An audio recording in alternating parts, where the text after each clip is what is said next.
And that's what's happening in so many companies is that these business owners are not innovating. They're not asking their clients, what do you need? What do you want? How can I make it easier for you to do business with us? The company that makes it easiest for the consumer to do business with them is the company that's going to win. Welcome to the My Future Business Show, where we get you in front of your best audience and keep you there. Not only are we interviewing the biggest names in business to help you become even more successful, we're inviting you to book your spot on the show to help you grow your business. So at the end of the call, make sure you fill in the interview application form at myfuturebusiness.com/interviews. Hi, and welcome back to the My Future Business Show. It's Rick Nuske. I'm your host. I'm also the luckiest person in the world to be able to host this show. And just a second of pause to stop and say thank you to all of the listeners who are providing some warm and wonderful feedback. It is incredible. It's humbling and it's inspiring. So thank you so very much. It's making all the difference knowing that the show is making a difference for you. Now, today on the show, we're going to be talking about mergers and acquisitions. We're going to be talking about book authorship and much, much more with the wonderful Michelle Seiler Tucker. Welcome to the show, Michelle. Thank you, Rick. It's a pleasure to be here. Thanks for having me. It's absolutely my pleasure. And you and I are going to be taking a deep dive into your latest book, but we'll talk about that in a moment, which is Exit Rich. But what we like to do, Michelle, is unravel not just the business side, not just the authorship side, but also the person behind all of this. Because at the end of the day, the people are what make things happen, aren't they? They sure are. I mean, books are great to read, but that's not going to make something happen. The people make it happen. Absolutely. Now, where are you located, Michelle? I'm from Long Beach, California, but I live in New Orleans, Louisiana. Fantastic. Now, I wonder, being so busy as you must be, is there any free time for you? And if there is, what do you like to do in your downtime? You know, I do. Look, when we weren't under a pandemic, I took about 4 or 5 vacations a year with my family. Beautiful. So, but I make sure that I keep my weekends as open as possible because I do have a 10-year-old daughter that I love and love to spend time with. So I do that. I do, every now and then I'll take a day off during the week. I took off Monday, which was Martin Luther King Day in U.S., so we took that day off. But I love spending time with my family, spending time with my friends.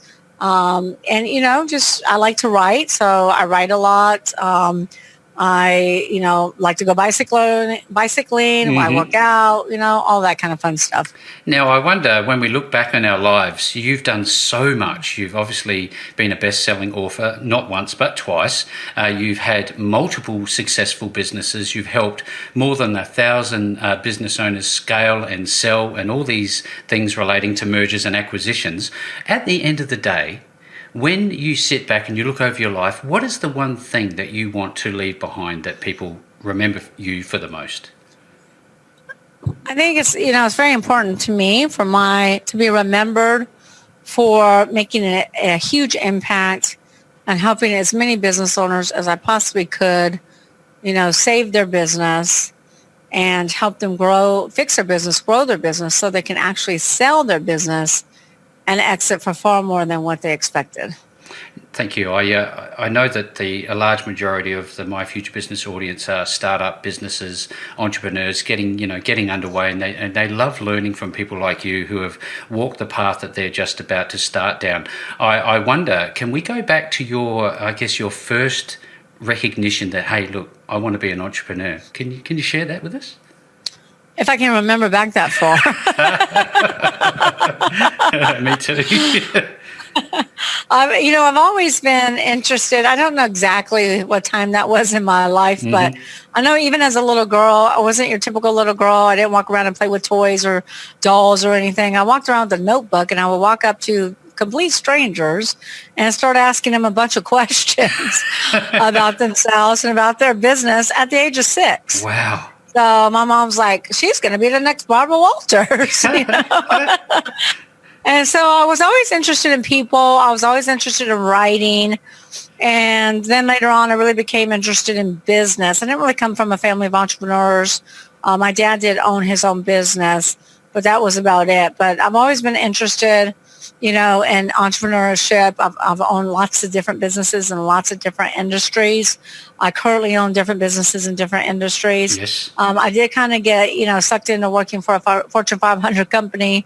I started working for Xerox. They recruited me. Mm-hmm. And for the first 6 months that I was there, my nickname became the closer because every time somebody couldn't close a deal, they would call me. And they're like, have Michelle do it. She's the closer.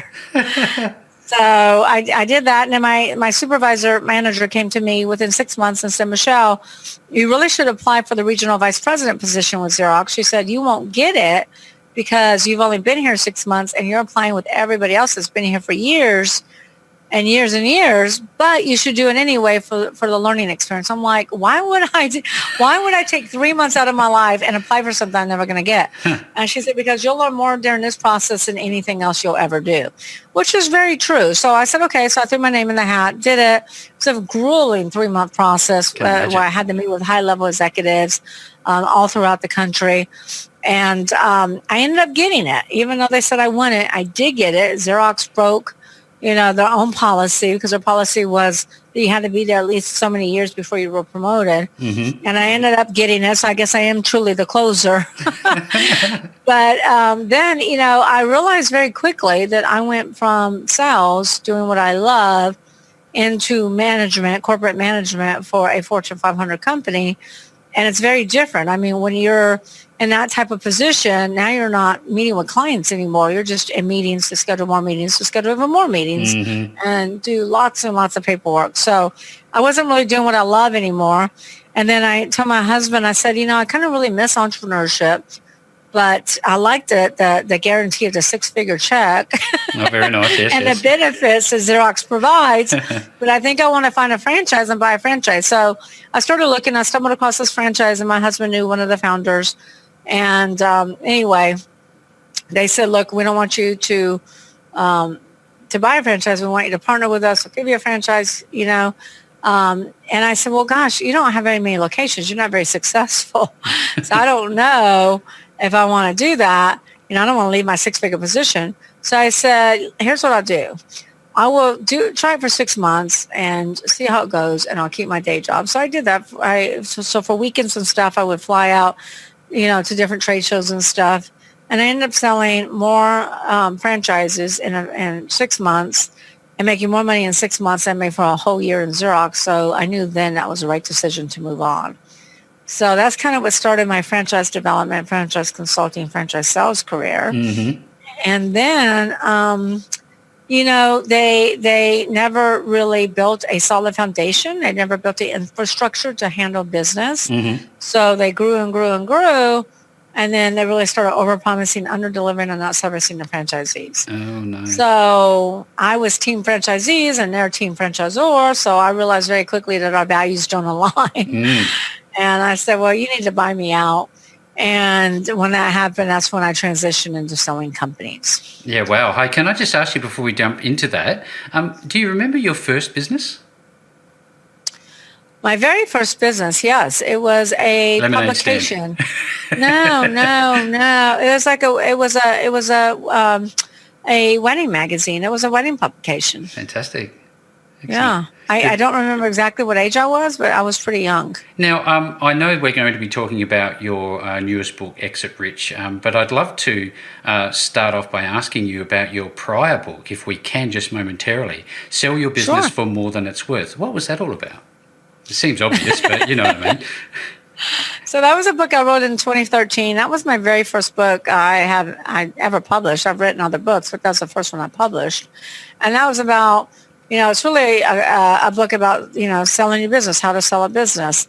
And I wrote that in 2013 when the business landscape was very different back then than it is today. Mm-hmm. And back then, when I did the research, it used to be that 95% of all startups would fail, right? 95%. Yep. So it's pretty common knowledge. It's really risky that 1 to 5 years. But then when I wrote Exit Rich, so I wrote Exit Rich in 2019, 2020, because I started noticing that so many strip centers were closing down, so many businesses were shut down. Like you would drive past a strip center one week, the business is open, you go back the next week, the business is closed. Yeah. So I started, I said, I'm going to write another book, and I'm going to make it more about not just how to sell a business, but how to build a sustainable business that's scalable so that when you're ready, it's sellable. Because so many businesses are not sellable. 8 out of 10 businesses will not sell in the United States, according to Steve Forbes. And Steve Forbes endorsed my book, Exit Rich. 8 out of 10. I mean, that's a pretty significant number. It's crazy.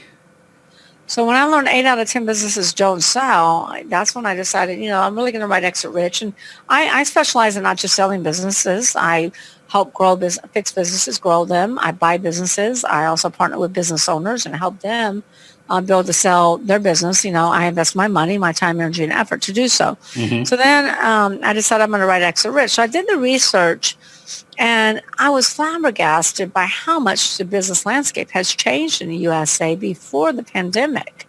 That startups are not at great risk anymore.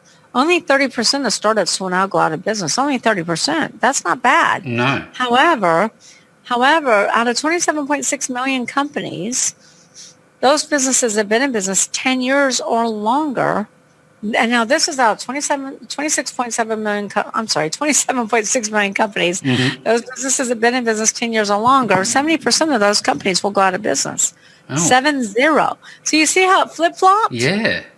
It used to be that if you made it past 5, 7, 8, 9, 10 years, you're golden. You could write your retirement check. Yeah, not anymore. But not anymore. So these businesses are dropping like flies. And in America, we hear about the public companies all the time, like Toys R Us was in business 70 years, goes out of business. Kmart, Steinmart, Pier 1, JCPenney's, Montgomery Ward, GNC's closing down 900 locations. But we're not hearing about all the private companies on every street corner, in every street, in every town, in every state across the United States. These businesses are going out of business, and these business owners, they're being forced to sell for pennies on the dollar, close their door, or even worse, file bankruptcy. And when they file bankruptcy in the United States, they don't just lose their business assets. In most cases, they lose their personal assets too, because they commingled assets, piercing the corporate veil. It's astonishing, these statistics that you're running past me. I wonder, is there any particular sector, and given that there seems to be almost like a quantum shift to online, is that having an impact on the bricks and mortar? Well, it is. And it's not, I have to go back and break it down, but it's not really so much about sector. What it is, here's what happens. Mm-hmm. So Amazon comes, right? The behemoth. And Amazon changes the way that consumers purchase products. Yep. And these business owners, these startups, they're new, they're innovative, they're unique. A lot of them are doing something different. Not all of them. Some are another coffee shop, Yep. But a lot of them are something new, something different, something innovative. These business owners have been in business for 10 years or longer. These business owners are not innovating. They stopped doing what I called AIM. AIM is always innovate and market. Always innovate and market. They stopped AIM. You can't do that. As a business owner, you must always innovate. If you don't innovate, you're going to go out of business. Look at Blockbuster. Blockbuster saw Netflix. They saw the writing on the wall. They had an opportunity to buy Netflix. And they didn't. They sat back fat and happy and did nothing. Oh. And so they went belly up. They went bust. And that's what's happening in so many companies, is that these business owners are not innovating. They're not asking their clients, what do you need? What do you want? How can I make it easier for you to do business with us? The company that makes it easiest for the consumer to do business with them is the company that's going to win. Amazon is winning because they make it so easy. I mean, Americans are used to, they love instant gratification. Order something, it'll be here in 2 days. Well, now Amazon just bought 12 planes so it can be there in 1 day. Yeah, wow. That's incredible. Yeah, so really, business owners have to innovate. They have to pivot. They have to think outside the box. They have to throw the box away and do something completely different than they've ever done before. That's in order wonderful to stay insight. I'm really loving this call. Thank you so much for sharing, Michelle. Now, is AIM one of the 6 Ps method inside your AIM book? is not one of the 6 Ps. And I don't even know if I put AIM in my book. I come up with so many things. I'm like, did I put that in the book? Did I put that in the book? It seems like it should be. It seems very important. Yeah, it's in a lot of my PowerPoint presentations. But yeah, AIM is not one of my 6 Ps. Right. AIM is always innovate and always market. And innovation, though, is part of one of my P's, which is my second P, which is product. So, products, you always have to look at your product, look at your industry, and ask yourself, is your your industry on the way up or on the way out? Are you dying or are you thriving? Are you Amazon or are you a Blockbuster? Yes. And if you're a Blockbuster, you got to pivot. And you got to think outside the box, and you really got to start doing things differently. I mean, just look at COVID. Look at all the industries that are dying right now because of COVID. Yeah, it's scary, isn't it? I look at what work you've done, and you've had some pretty significant endorsements, the likes of Jack Canfield, Bob Proctor, Joseph Michele, Dr. John Gray, and the list goes on and on and on. It is a credit to you how much change and impact that you've had on so many businesses. Now, I'm wondering, are we able to talk about any of the other 6 Ps and what they might be, just to give a bit of a broad overview of the book? I would love to. I love my 6 Ps. Let's go. So the 6 Ps are really the solid foundation that you should build your business on. Mm-hmm. Whether you want to sell it or not, if you use these 6 Ps to build a business, you have a sustainable, scalable business that's profitable. Mm-hmm. And when you're ready, it'll be sellable. So the first P is people. You don't build a business, you build people, and people build the business. One of the number one reasons that businesses are not sellable is because the owner is tied to the business. Yes. And if I take that owner out of the business, there is no business anymore. A dentist practice, one dentist, 6 hygienists. They came to me, they want to sell. There's nothing to sell because once I take that owner out, there is no business. Now, we can sell it, but he has to do 1 or 2 things. He has to go hire other dental associates and try to sell in 2 or 3 years. Or we can go ahead and sell it, but it's not going to maximize value, and the price tag will be attached to how long he stays with the business. Yes. Because once that dentist leaves, the clients leave. There's no asset, is there? No, there's not. So you want to create a business, not a job. So many business owners go out there and they're like, oh my gosh, I got a business. And what you really have is a job that you go to work at every day. Yeah. You want to have a business that works for you rather than you working for it. So you want to focus on your strengths, hide your weaknesses. You want to make sure you have people, but have the right people in the right seats. The right people in the right seats. And then ask the who question, Rick. Mm-hmm. Ask yourself, who opens the door? Who handles customer service? Who handles logistics? Who handles manufacturing? Who handles... Are you still there? I am. I lost you on my screen. There we go.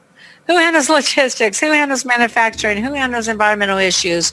The list goes on and on. The clue is you should never be next to the who. You shouldn't be the answer to those questions. Correct. You should be the answer to those questions. You should not be the who. So never, ever put your name next to one of those check boxes, activities. Okay? Yep.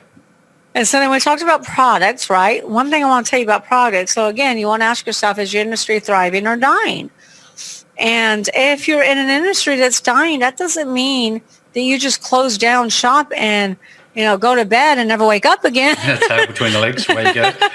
That means that you have to align yourself with an expert, a mentor, somebody who can see what you're not seeing, because when you're in your fog, it's foggy. So you have to ask yourself 3 transformational questions, very important. So Amazon did this years ago. They asked themselves, what business are we in? And they said, we're booksellers. We sell books. Then they asked themselves, what do we do really, really, really well? Oh, we do fulfillment really well, better than anybody else. And then they asked themselves, what business should we be in? We should be in the fulfillment business. Yes. Those 3 questions took Amazon from a small bookseller to a multi-billion-dollar worldwide conglomerate that they are today. Seems like those overnight, 3 transformational questions. So everybody should ask themselves those questions. What business are we in? What do we do really well? What should we be in? And pivot, innovate. Innovation is key. Innovation and marketing is key to success and long-term stability, sustainability. All right, so the next P is processes. Mm-hmm. Processes is big. You can't really have a sustainable, scalable business if you don't have processes. And you really should think about the processes from the beginning. So many business owners don't really think about processes because they're like, oh, I'd rather focus on growing the company or focus on getting more people. Well, guess what? You won't be able to handle the growth if you don't build a solid foundation of processes. And your processes should be designed with the customer experience in mind. Mm-hmm. So did you ever watch the movie The Founder? Yes. McDonald's? Love that movie, the McDonald's story, right? Oh, yes. One of the best movies ever. And so back in the 40s, the McDonald brothers wanted to start a fast food restaurant because back then they had kind of the drive-up type restaurants like a Sonic. But back then, the process was not perfected, so the food was always cold, the order was always wrong, and it always took so long. So McDonald's brothers said, we want to build a fast food restaurant. How are we going to do that? And so then they said, well, the way we're going to build this fast food restaurant is we're going to come up with a vision, come up with a mission, but most importantly, come up with a customer experience. Yep. What do we want our customer experience to be? And so when they said, what do we want our customer experience to be? They said, we want our customers to get great tasting food. We want it to be hot and delivered fast, 2 minutes or less. So do you remember in the movie when they went out to the tennis courts and they took all their employees out to the empty tennis court? Yes, I do. And they took chalk and they wrote on the tennis court and they practiced their processes over and over and over again all day until they figured out who takes the order, who toasts the buns, who cooks the burgers, who puts the pickles on the buns and gives it to the customers in 2 minutes or less. This process that McDonald's came up with in the 40s, even though it's been tweaked, this is why you can eat at a McDonald's in Australia, Singapore, New Zealand, USA, and still have the exact same experience because of processes. They've standardized, haven't they? They standardized, but they did it with the customer experience in mind. Yeah. How many times have you tried to do business with a company and their process does the opposite? It doesn't make you happy. Like it makes you infuriated because the process is terrible. I have to say, Michelle, too many times. Too many times. I mean, I'm always like, oh my gosh, you need a coach, you need a consultant to teach you how to develop your processes with the customer experience in mind. So that's huge. Your processes should be productive, efficient, well documented. You should have SOP checklist as well, and make sure that your employees are trained on such. So that's processes. Can I just ask you before we move on to the next P, Michelle? In terms of, let's go back to the dentist example where he is the core of the business, unfortunately. You've just touched on processes, which presumably you could call a system once you've got a set of processes together. Can a dentist who has good systems sell his business for more? Is that the idea? If the dentist has good processes? Mm-hmm. Yes. But dentistry is very personal. Mm-hmm. Clients who go to their dentist because they like them, they trust them, and their dentist is in their mouth. Yes. They're not necessarily comfortable going to someone else that they don't have, that they don't know, that they don't have rapport with. So when you take the dentist that's been servicing all these clients for all these years, and that dentist is not in the business anymore, even though you have the processes, you now don't have that professional dentist who has been providing this service all this time. Does that make sense? Yeah, and this is the key point. I think when we look at a service industry, I presume there's industries which are service-based, not product-based, that could be sold as a system. Right. Are there better industries that benefit from systems and processes better? Well, there's lots of industries that benefit from processes and systems, and businesses benefit from processes or systems because you really can't run a business without them. Yeah. Or if you do run a business with them, you're not going to be productive. You're not going to be efficient. You're going to have waste, and you're not going to be as profitable. Plus, when buyers want to buy your business, one of the first things they're going to ask for is to see your policy and procedure manuals. Yeah. As an asset to the business. Regardless of your industry, you got to have those processes. But there are businesses that have processes that, yes, can increase the value, like SaaS businesses. SaaS businesses have processes in place that can really increase the value. They typically have recurring revenue. Same thing with e-commerce businesses. So, but it's important for every industry to have processes. You really cannot run a business without processes. Without them. So there's some sage advice for everybody on the call today. Now, I'm wondering what the next P is. I'm enthralled by this. So the next P, other than processes, is number 4. And number 4 is proprietary. So proprietary is the highest value driver, the biggest value driver. So businesses are typically valued by a multiple of EBITDA. EBITDA is earnings before interest, taxes, depreciation, amortization. The highest value of EBITDA is what we call proprietary. These are proprietary assets that will drive the multiple. So a typical multiple in the U.S. could be anywhere from 1.5 to 5 times earnings. Right. Or 5 times EBITDA. But if you have a certain synergy, then that could drive your multiple up to maybe 7 times, 8 times, 10 times. Okay. Yep. So that's what we're talking about right now is proprietary. This is the highest multiple driver there is. So first and foremost, branding. The more well-branded you are, the more money I can sell your business for. As long as your brand is still relevant in the mind of the consumer. Meaning, does anybody want to pay any money for Blockbuster? No, because they went belly up. They went bust, right? So your brand has to be relevant to the consumer. It still has to be in business. The biggest brand in the world, do you know who the biggest brand in the world is? There'd be several on my mind, but I'd hate to hazard a guess. Apple. Apple, of course. Apple, $189 billion just for the brand. $189 billion just for the brand. That's not assets. That's not inventory. That's not real estate. A drop in the ocean. That's just the brand. What's that? Drop in the ocean. Drop in the ocean. So build your brand and we can sell you a company for a lot of money. The other thing that's really valuable in the United States, I'm not sure about Australia, are trademarks. Of course. So, yep. Trademark your company name, trademark your slogan, trademark anything that's unique to you. But the problem in the United States is that business owners will go out and they'll start a business in California and they'll get a trademark in California, but they never think about checking the federal database. So they'll be operating their business for 5, 10, 15 years and all of a sudden receive a cease and desist letter in the mail that says you have to stop using this company name because it doesn't belong to you. Yeah, wow.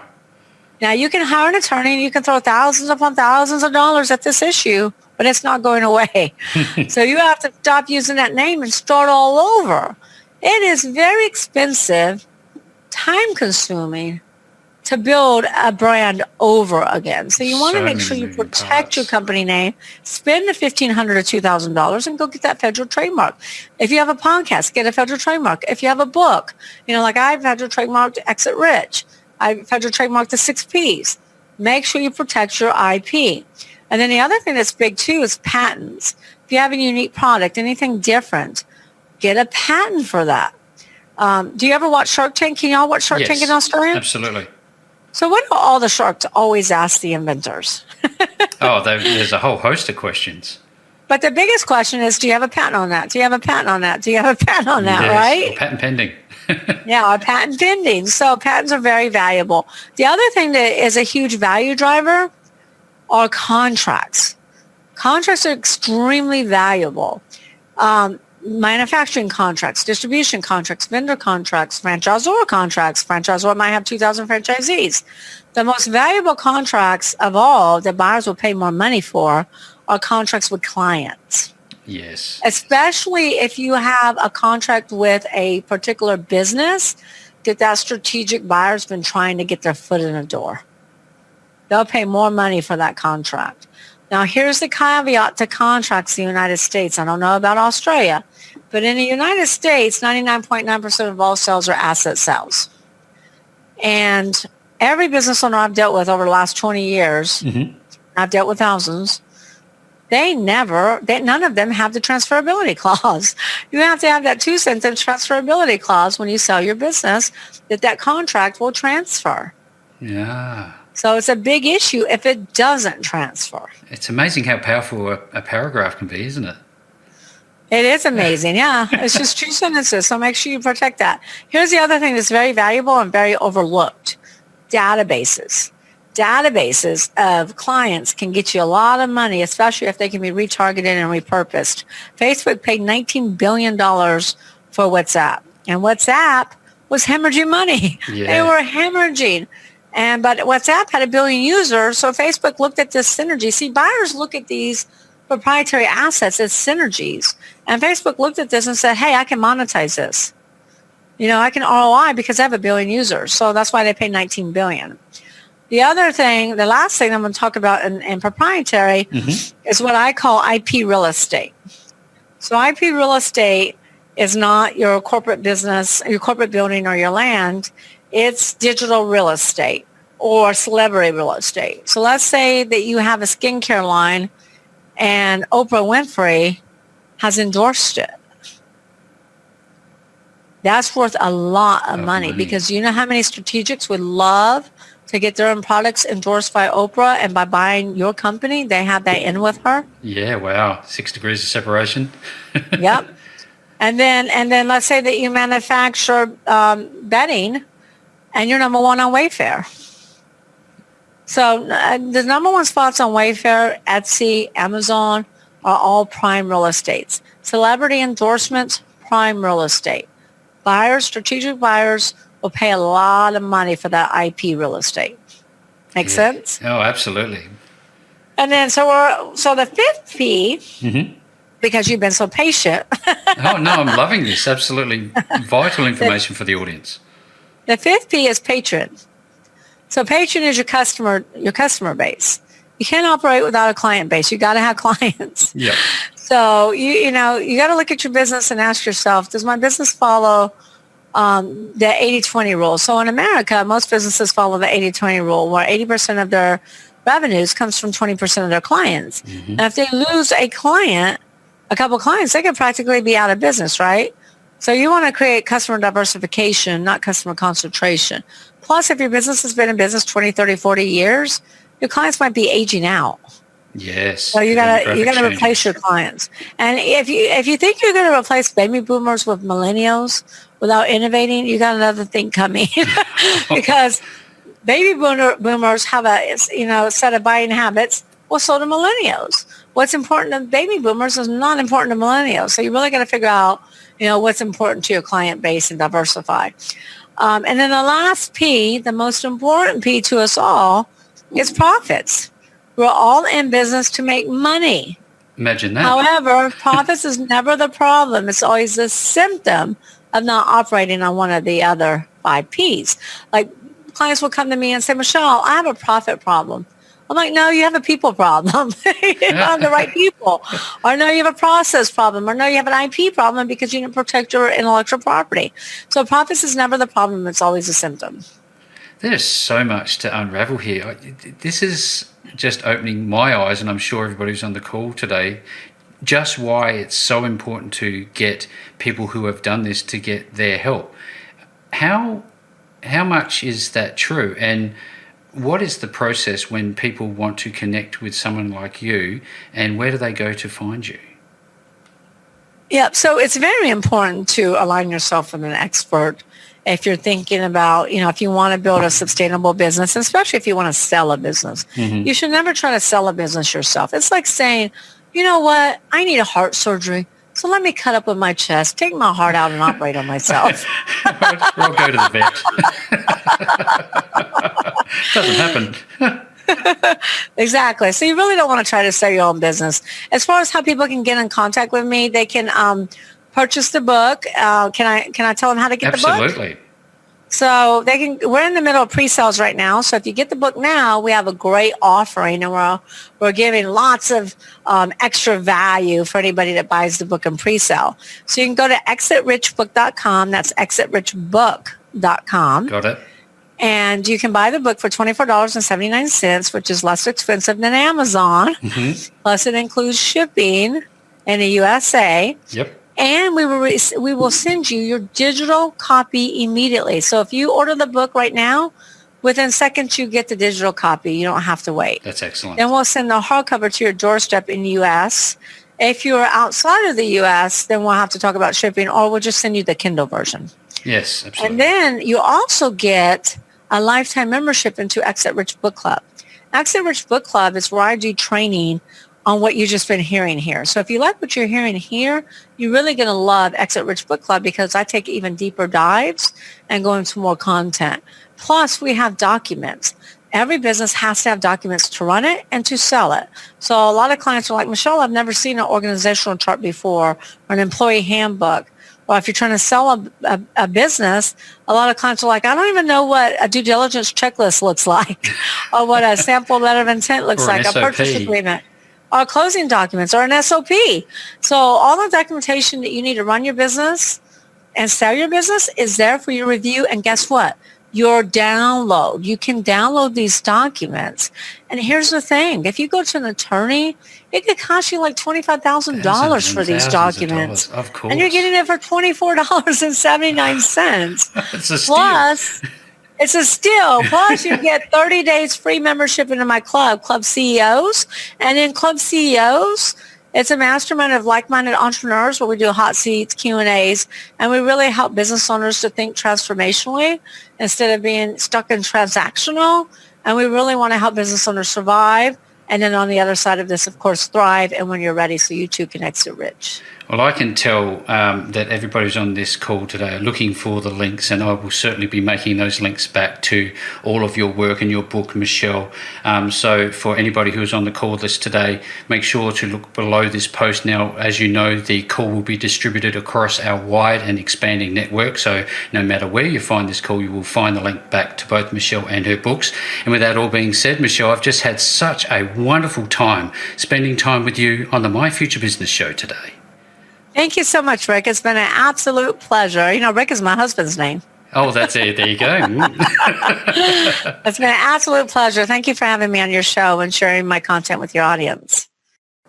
Thanks for joining us today.